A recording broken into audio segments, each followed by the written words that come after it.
Donc, bonjour mes frères et sœurs, et nous continuons aujourd'hui l'étude de l'Épître aux Éphésiens. Nous sommes au chapitre 5 et nous sommes rendus au verset 25. Notre bon Père du ciel, tu nous as parlé de ce qui se passait dans les lieux célestes. Tu nous as parlé de ce qui se passe présentement dans les lieux célestes.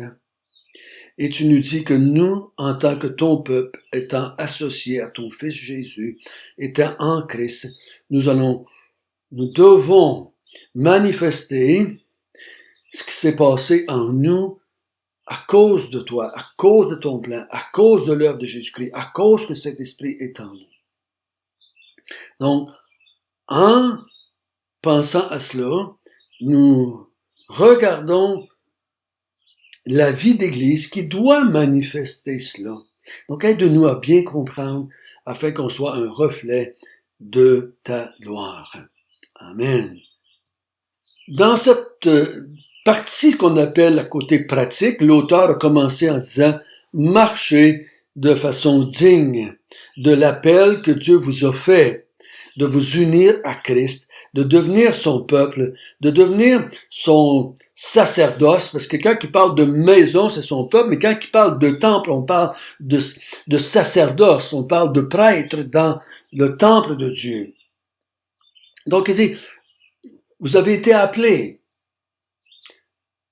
de tous les peuples de la terre, juifs et païens, circoncis et incirconcis. Vous avez tous été appelés à faire partie du même peuple, à être le même temple, à avoir le même esprit de Dieu, la même place dans le cœur de Dieu.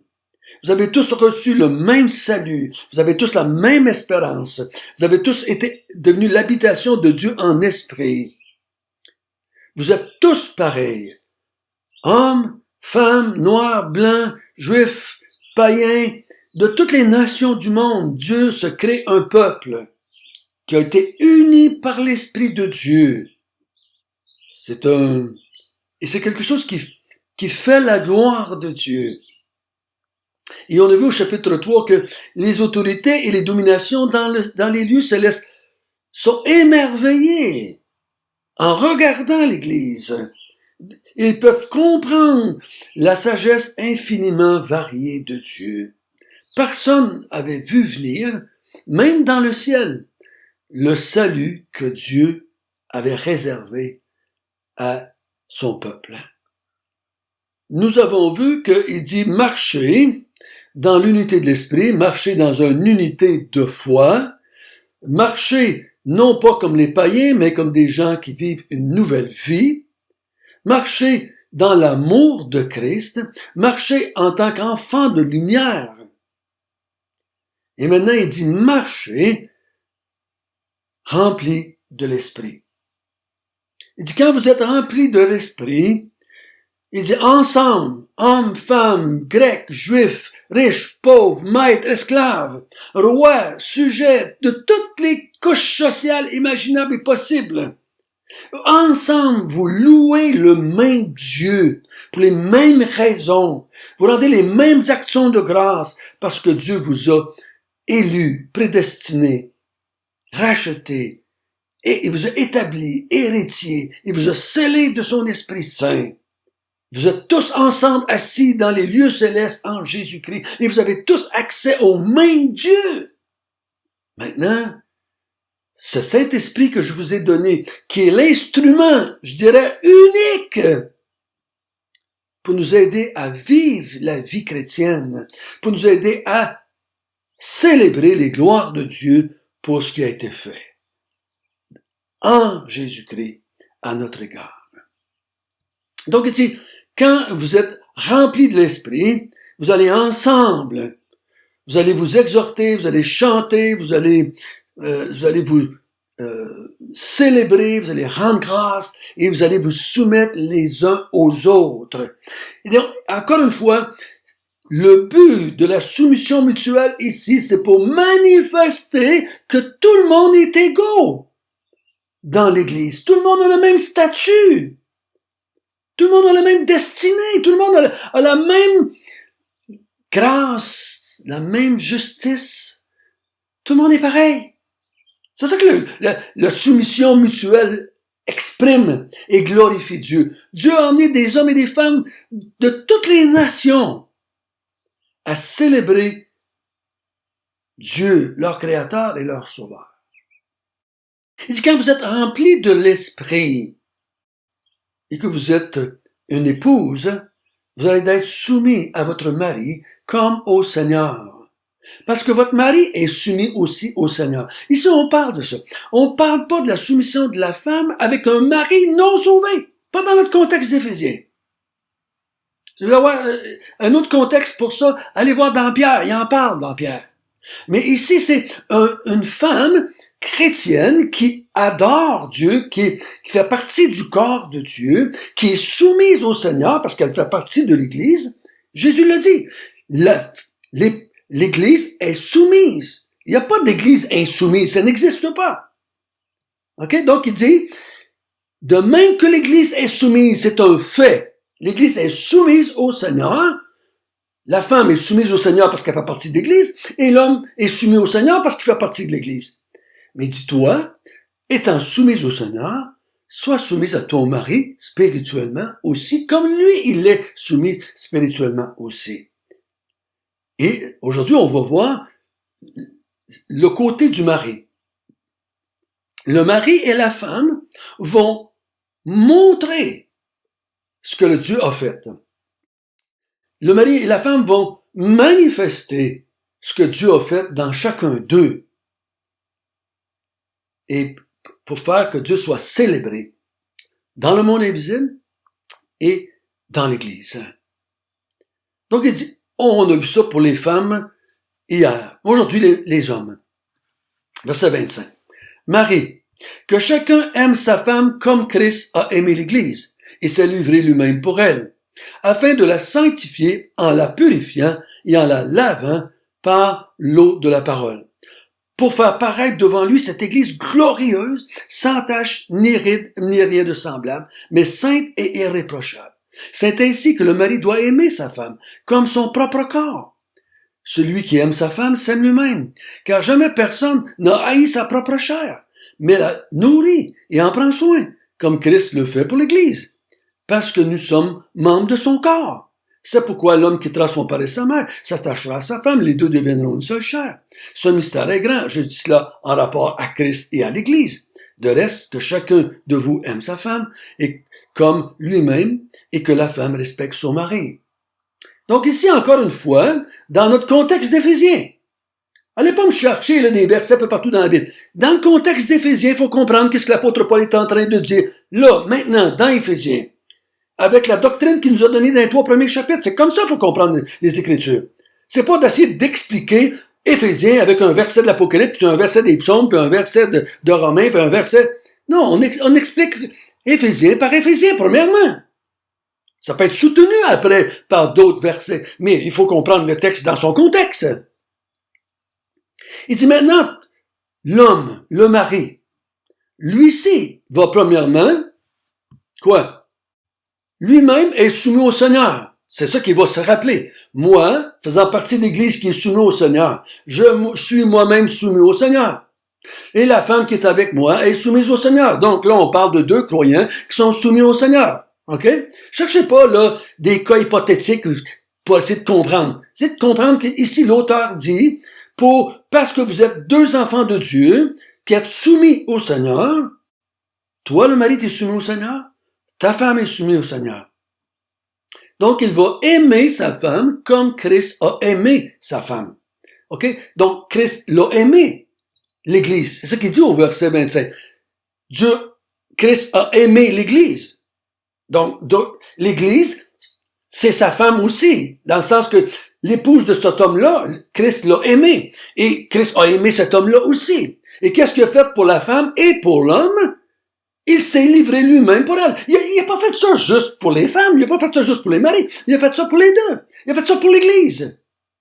Donc, les deux, l'homme et la femme, doivent démontrer dans leur façon d'agir qu'ils sont aimés toutes les deux par le Christ, par Dieu. Qu'est-ce qu'il a fait? Il s'est livré lui-même pour elle, pour l'Église, pour l'homme et la femme. Il s'est livré pour les deux, pas juste pour un. Il s'est livré pour les deux. Pourquoi s'est-il livré?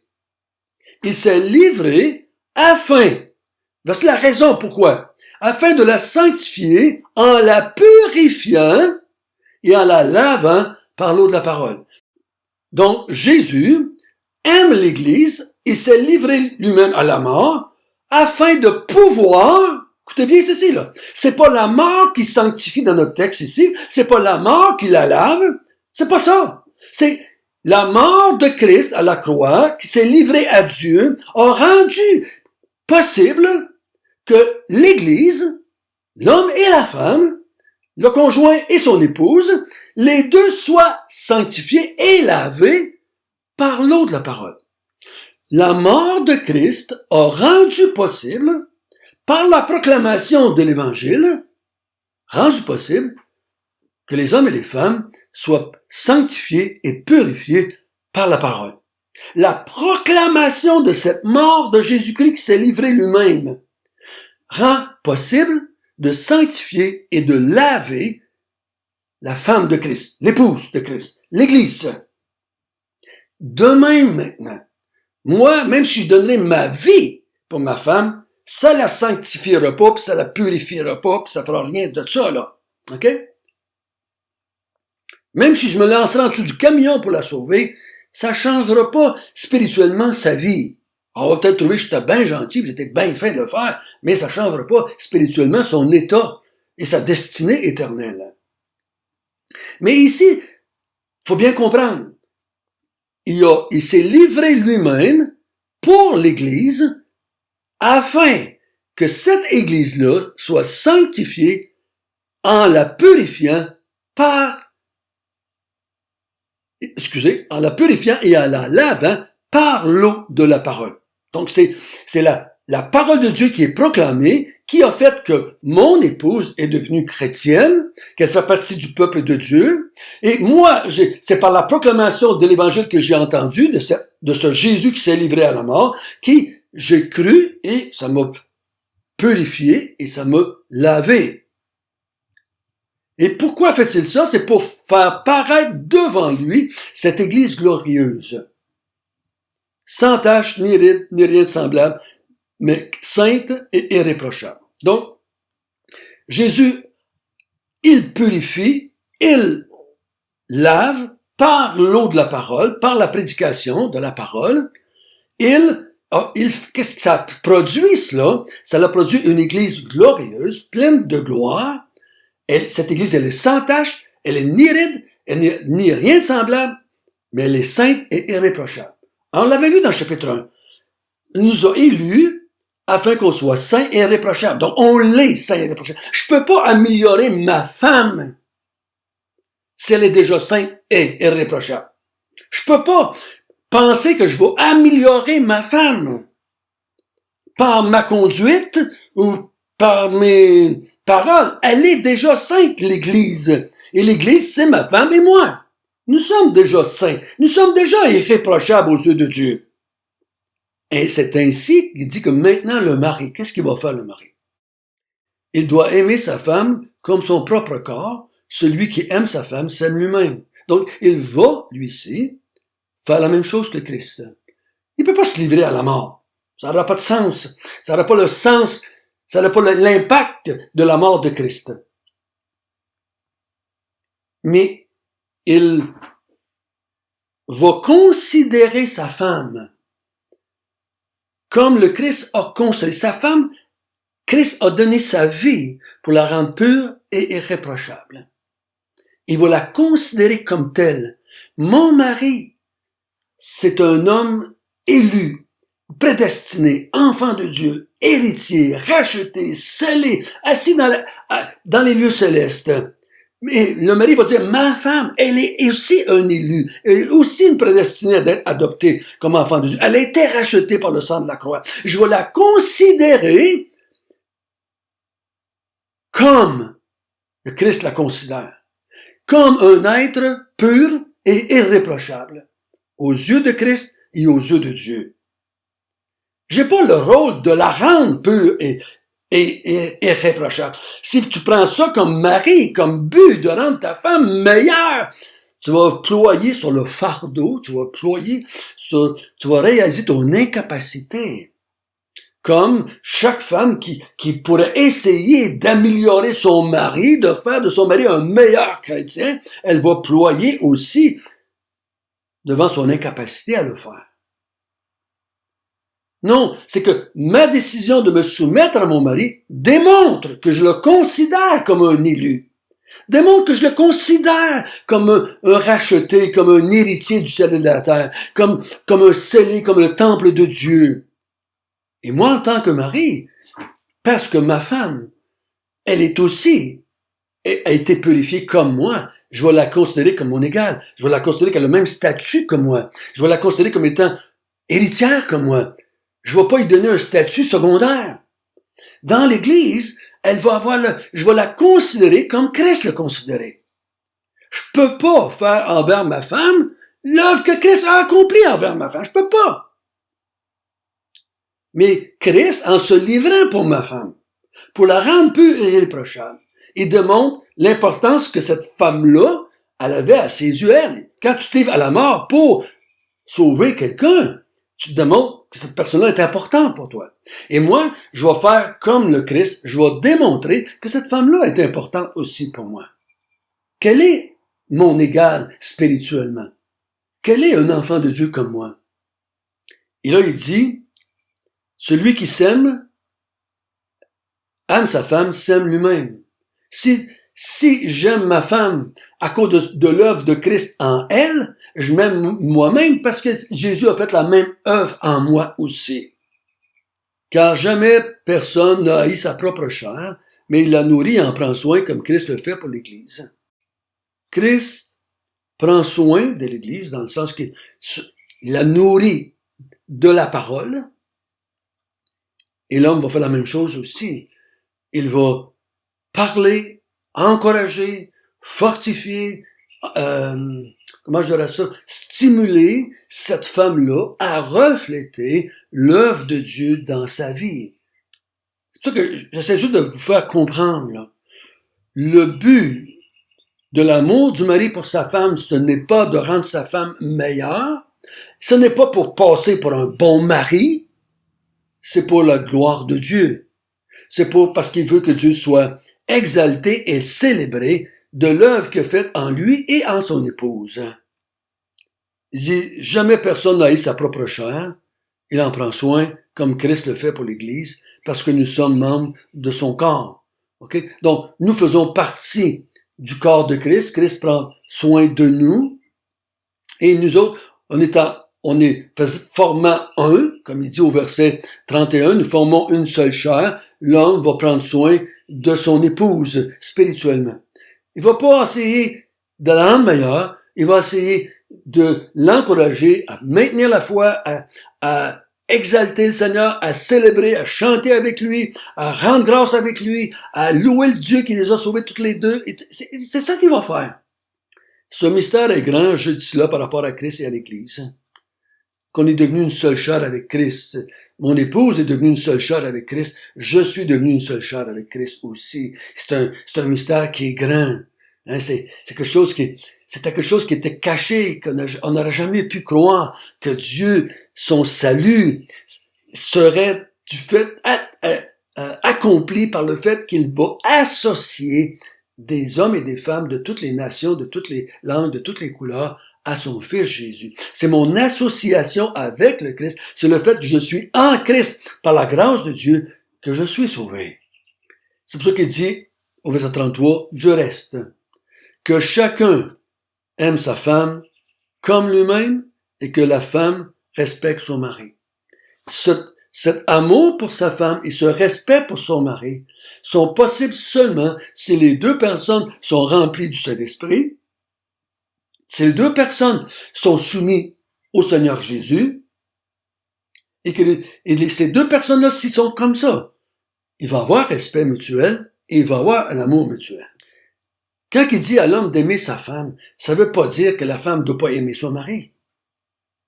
Quand il dit que la femme doit être soumise à son mari, ça ne veut pas dire que là, son mari n'est pas soumis à sa femme. Parce que le verset 21 dit qu'on doit se soumettre les uns aux autres dans le corps de Christ.